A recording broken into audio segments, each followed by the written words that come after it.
আজকের গল্পটির মধ্যে বয়স যেন না বাড়ে এমন একটি গ্রহে যাওয়ার জন্য একটি স্পেসশিপে রওনা হলো ৫,০০০ যাত্রী। তো চলুন একটি অ্যাডভেঞ্চারে যাওয়া যাক।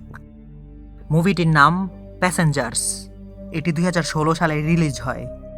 মুভিটির শুরুতে দেখা যায় এভালিন নামের একটি স্পেসশিপে অথবা মহাকাশযানে ৫,০০০ যাত্রী নিয়ে যাচ্ছে একটি নতুন গ্রহের উদ্দেশ্যে। নতুন গ্রহের নাম হোমস্টেড 2। এখন মূল কথা হলো সেখানে পৌঁছাতে তাদের ১২০ বছর সময় লাগবে। তবে এই ১২০ বছর স্পেসশিপে থাকা যাত্রীদের বয়স একদিনও বাড়বে না, কেননা তারা স্পেসশিপে থাকা ক্যাপসুলে ঘুমাচ্ছিল। এগুলো অনেক উন্নত মানের টেকনোলজি দ্বারা তৈরি করা হয়েছে, যেখানে মানুষগুলো ১২০ বছর ঘুমিয়েই কাটিয়ে দিবে।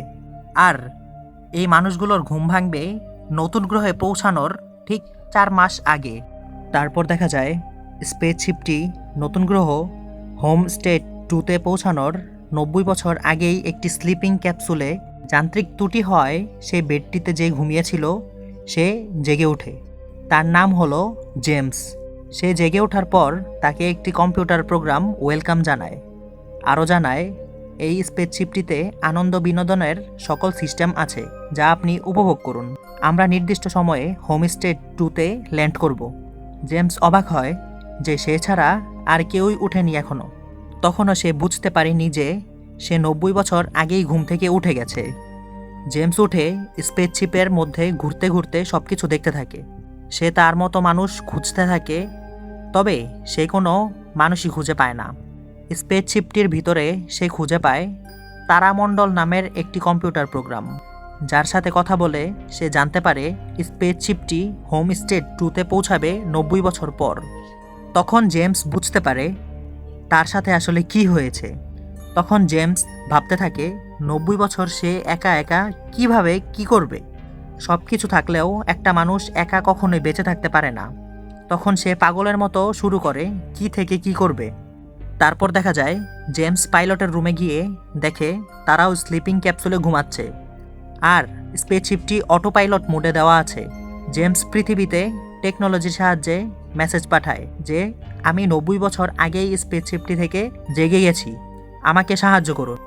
তবে সে যেই কম্পিউটারটির দ্বারা মেসেজটি পাঠাচ্ছিল সেটা তাকে জানায় এই মেসেজটি পৃথিবীতে পৌঁছাতে ৩৫ বছর সময় লাগবে, আর সেখান থেকে যেই উত্তরটি দেওয়া হবে তা স্পেসশিপটিতে আসতে সময় লাগবে আরও ৪৫ বছর।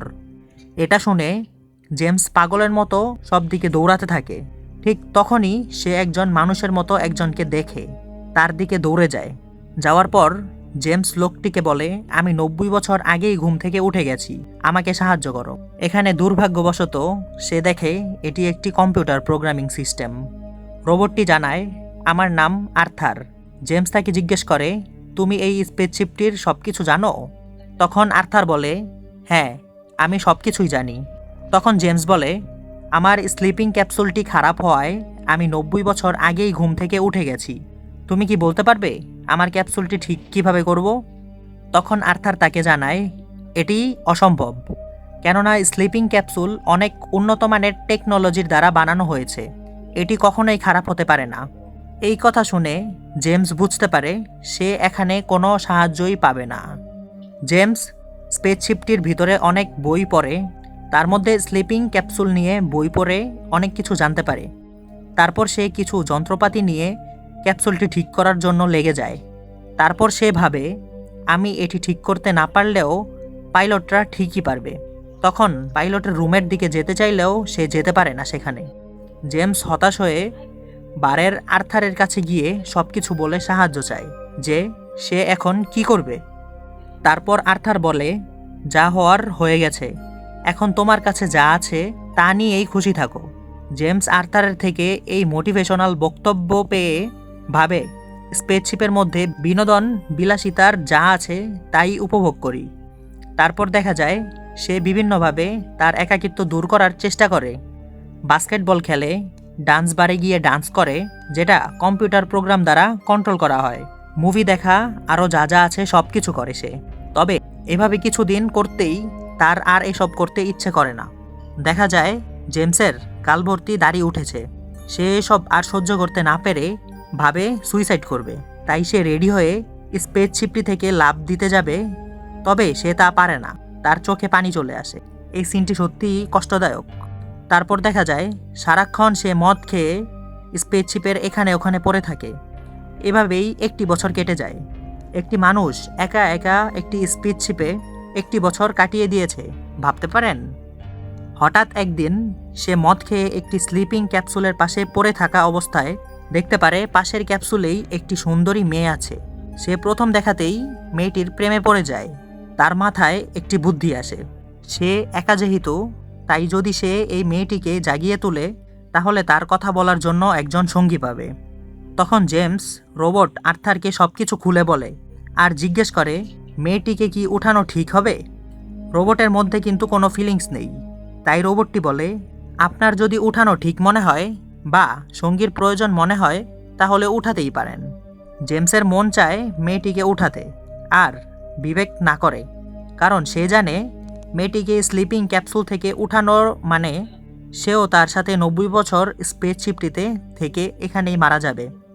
স্লিপিং ক্যাপসুলগুলোতে যারা ঘুমিয়েছিল তারা 120 বছর এখানেই ঘুমিয়ে থাকবে, আর তাদের বয়স একদিনও বাড়বে না, কেননা উচ্চ লেভেলের টেকনোলজির দ্বারা এটি করা হয়েছে। তবে কেউ যদি স্লিপিং ক্যাপসুল থেকে উঠে যায় তাহলে কিন্তু তার বয়স সাধারণভাবেই বাড়বে। তাই জেমস বুঝতে পারে মেয়েটিকে উঠানো মানে নিজের হাত দিয়েই মেয়েটিকে মেরে ফেলা। ঠিক এভাবে অনেক দিন কাটার পর জেমস অনেক যন্ত্রপাতি নিয়ে মেয়েটির ক্যাপসুলটি নষ্ট করে দেয়। সাথে সাথেই জেমস সেখান থেকে চলে যায়। মেয়েটি উঠে সব কিছু দেখে আর ভাবে আমরা হয়তো হোম স্ট্রিট 2-তে প্রায় পৌঁছেই গেছি, তাই আমি স্লিপিং ক্যাপসুল থেকে উঠে গেছি। তবে সে যখন তার আশেপাশে কাউকে না দেখে তখন ভয় পেয়ে এদিক ওদিক দৌড়াতে থাকে। তার কিছুক্ষণ পর জেমসের সাথে দেখা হয়। তারপর তারা দুজন একে অপরের সাথে পরিচিত হয়। মেয়েটি জেমসকে তার নাম জানায় অরোর, আর সে জেমসকে জিজ্ঞেস করে আমরা দুজন ছাড়া আর কেউ নেই কেন।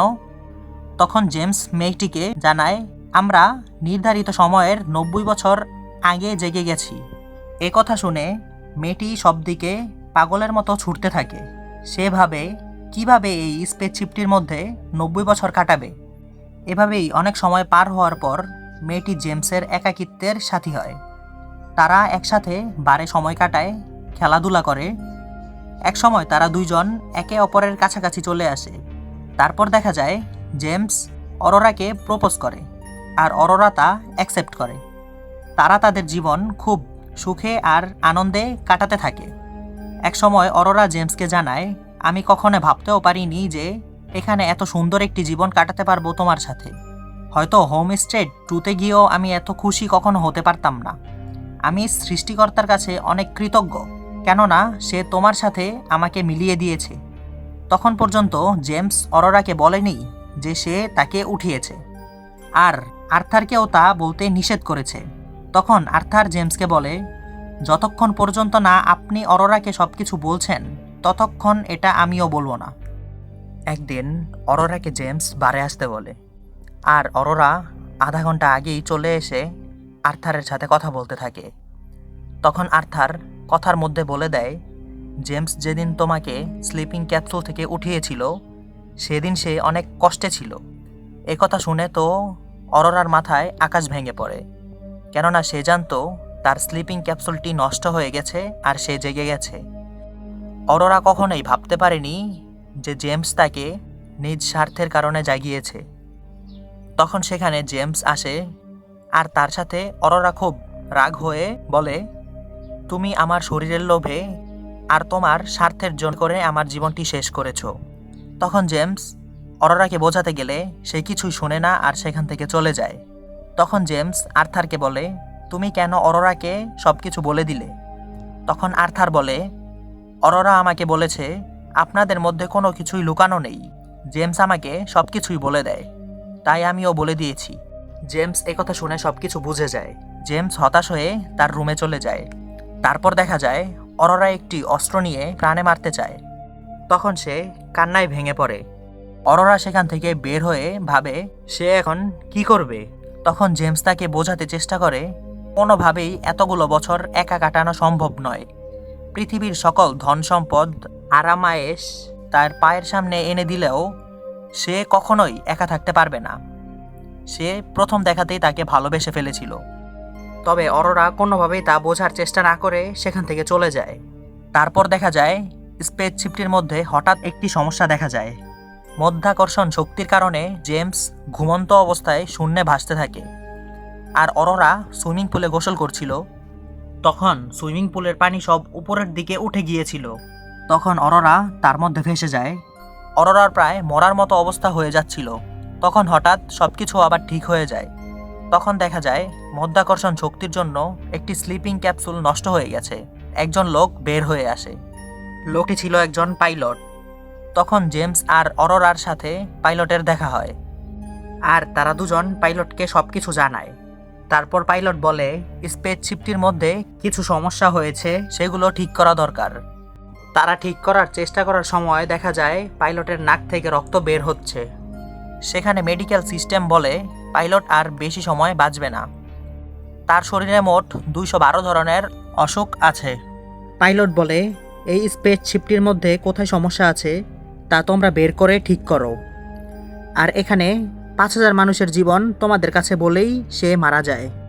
তারপর দেখা যায় স্পেসশিপটির মধ্যে বারবার মধ্যাকর্ষণ শক্তির জন্য সব এলোমেলো হয়ে যাচ্ছিল। রোবটগুলো উল্টাপাল্টা কাজ করছিল। জেমস আর অরোরা অনেক খোঁজার পর সমস্যা খুঁজে পায়। আর জেমস তার জীবনের ঝুঁকি নিয়ে সেই সমস্যাটি ঠিক করে। এটি করতে স্পেস ড্রেস পরে তার স্পেসশিপটির বাইরে যেতে হয়। তখন দেখা যায় তার স্পেস ড্রেসটির মধ্যে অক্সিজেনের অভাব দেখা যায়। আর সে অজ্ঞান হয়ে যায়। তখন অরোরার মধ্যে জেমসের জন্য ভালোবাসা কাজ করে। আর সে একটি স্পেস ড্রেস পরে স্পেসশিপের বাইরে গিয়ে জেমসকে বাঁচিয়ে স্পেসশিপের মধ্যে নিয়ে আসে। তাকে মেডিকেল সিস্টেমের মধ্যে দিলে উন্নত মানের টেকনোলজি তাকে বাঁচিয়ে তোলে। জেমস আর অরোরা আবারও আগের মতো জীবন কাটাতে থাকে। তারপর জেমস অরোরাকে বিয়ের জন্য প্রপোজাল দিলে অরোরা রাজি হয়ে যায়। আর আর্থারকেও ঠিক করে ফেলে। তারপর দেখা যায় স্পেসশিপটি প্রায় হোম স্ট্রেট 2-তে পৌঁছেই গেছে। আর কথা মতো সেখানে পৌঁছানোর ঠিক 4 মাস আগেই সবাই ঘুম থেকে জেগে ওঠে। তারা বের হয়ে এসে দেখে স্পেসশিপটির মধ্যে গাছপালা পশু পাখি দিয়ে সাজানো। জেমস আর অরোরা নিজেদের মতো করে একটি ছোট্ট পৃথিবী বানিয়ে জীবন পার করে দিয়েছে। আর তখন অরোরার রেকর্ড করা ভয়েস চালু করা হয় সেখানে। অরোরা বলে, আমি আর জেমস এখানে অনেক সুখে শান্তিতে জীবন পার করেছি। আপনারা জানেন না যে আপনারা যখন ঘুমিয়েছিলেন তখন এই স্পেসশিপের মধ্যে অনেক সমস্যা হয়েছিল। তা আমরা আমাদের জীবনের ঝুঁকি নিয়ে সমস্যাগুলো ঠিক করে আপনাদের জীবন বাঁচিয়েছি। আমি বুঝতে পেরেছি যে ভালোবাসা কী।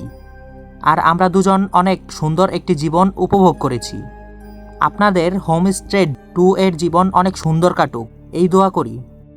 এসব কথা শুনে সেখানের সব মানুষ অবাক হয়ে যায়। আর সেখানেই মুভিটির এন্ডিং হয়। তো মুভিটি আপনাদের কাছে কেমন লেগেছে তা অবশ্যই কমেন্ট করে আমাদের জানাবেন। আর এমনই সব নতুন নতুন মুভির এক্সপ্লেনেশন পেতে আমাদের চ্যানেলটি সাবস্ক্রাইব করে আমাদের পাশেই থাকবেন। সবাইকে ভিডিওটি দেখার জন্য আন্তরিকভাবে ধন্যবাদ।